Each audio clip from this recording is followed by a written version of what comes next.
Dr. Mario Martinez talks a lot about this, right? And also, the gentleman's last name is Navarro. I cannot think of his first name right now, but he's done studies on how messaging affects people, right? So I'll bring up this example. This is the big mistake that coaches writ large, whether they're nutrition coaches, whether they are, any kind of coach who is looking to transform somebody in a personal empowerment kind of way. These people are in a bucket that Fred is his name, Frederick Navarro.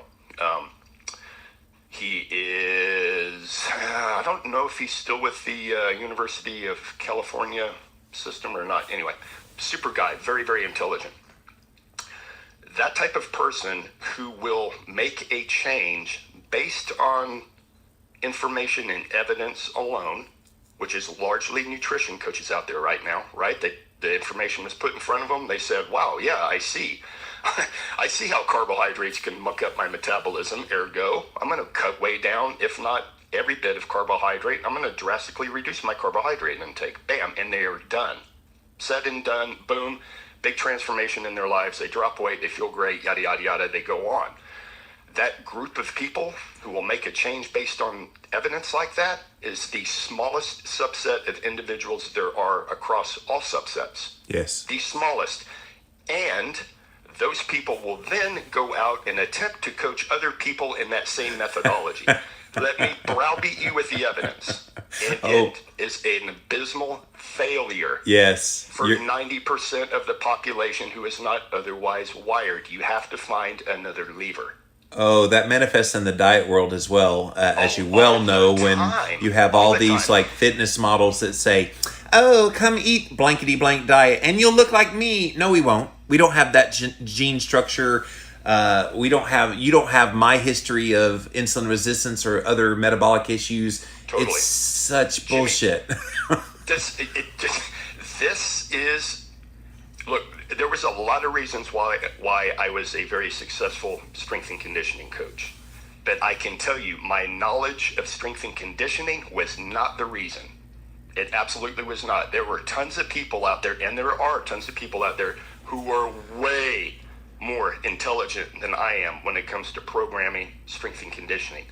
My trump card was I knew how to message to people individually. Ever what that was, whether I just learned it intuitively or whatever it was, I knew that I had to position a message according to the person receiving it. And that was rarely evidence-based. Yes. Rarely. So, and I showed results. One result after another result, after another result, after another result. I made a very good living doing that. Right. Which is why I hate to see nutritional coaches struggling. It gets at my heart, because these people need to succeed financially so that they can continue doing what they're doing, and they are doing great work. The problem is they don't know how to coach. They know the information, they just don't know how to coach.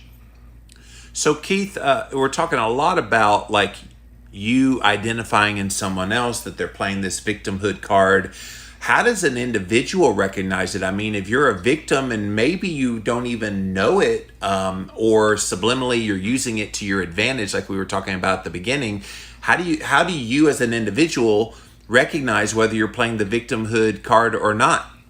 Yeah, it's very difficult, Jimmy, as you might imagine, because few of us are experts in anything, but all of us are experts at deceiving ourselves. Yes. We are the grandmaster experts at deceiving ourselves. So there's one thing. If you can step back and acknowledge that most of your day-to-day actions, most of everything that you do, and I hate to throw out a number because it varies, but if we could just, relatively speaking, 95% of your actions are done at the subconscious level, meaning you really don't have any control over it. It just is. You do without thinking about it. You just do. It's like tying your shoe. Have you ever sat back and tried to tie your shoe thinking about it? It's actually quite difficult. You throw on your shoe and you tie it and you run along. You don't even remember tying it, and it got done. Just like driving, sometimes you'll look around and go, yeah, how'd I get here? Yeah. So that is the first step, is to backing off and realizing that I am largely under the control of my subconscious, even though I would tell myself otherwise. That's not the case.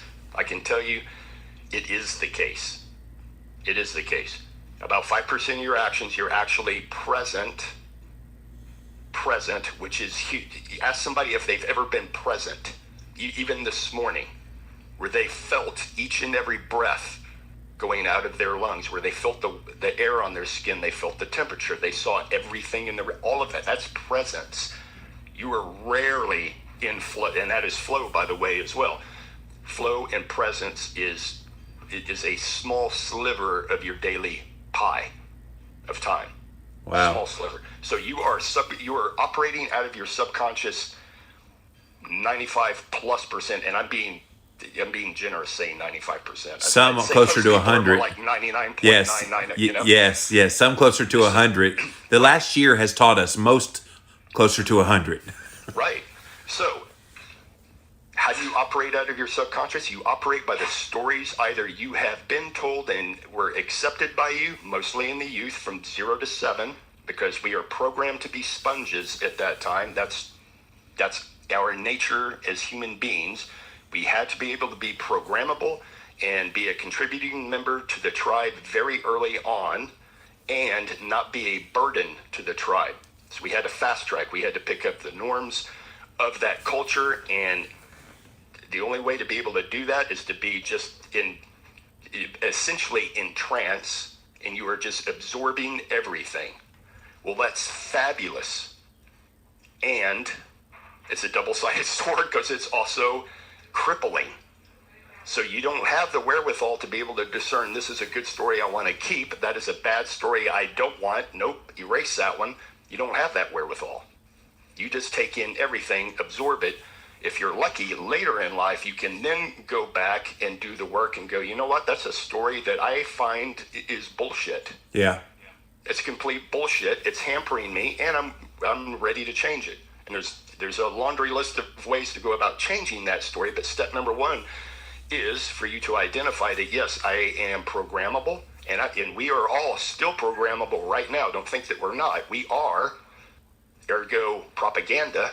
That's why propaganda is so effective now. But you do have the choice of what you want to take in and what you refuse to take in. Yes. You have the choice to go back and change every story that you live by, every story.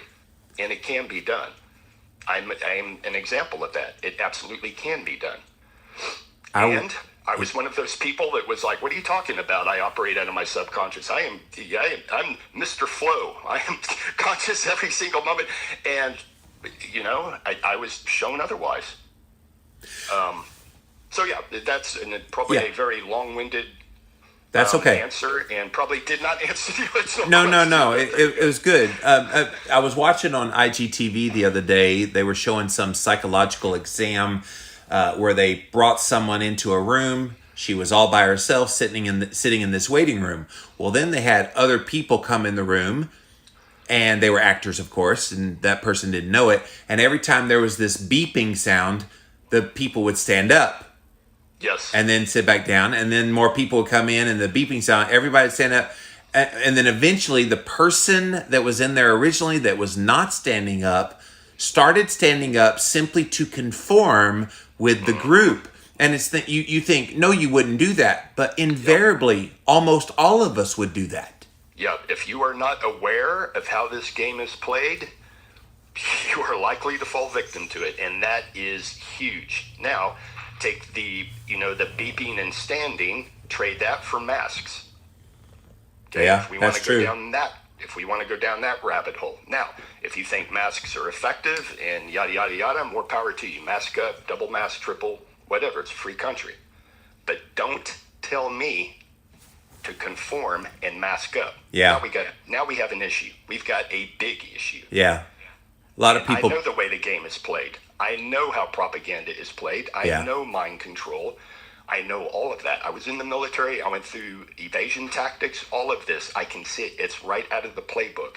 This is how you condition a prisoner of war. Sure. So, Keith, help us with the empowerment aspect of this, because it seems to me that would be an incentive. Like, tell people they can be empowered, have the freedom to do the things that they want to do, reach the dreams and the hopes of their heart, as you put it in your book, escape the human zoo, so to speak. How do you kind of give them a taste of what the promised land feels like so they don't want to be a victim anymore? Right. Well, this is tricky because to be fully empowered takes responsibility, 100% responsibility. I tell everybody I come across, I am a fully individualized, a fully sovereign, fully empowered individual, and I take full on 100% responsibility for everything in my life. Even this whole COVID thing, 100%. I either navigate it or I don't. No one does anything to me. Nobody. I choose to react given a circumstance. Nobody levers me, nobody wills me, nobody does everything without my 100% choice, no matter what. I take full responsibility for every fat lip, every skinned knee, everything. Yes. And on the flip side, I take 100% responsibility for every success. Yes.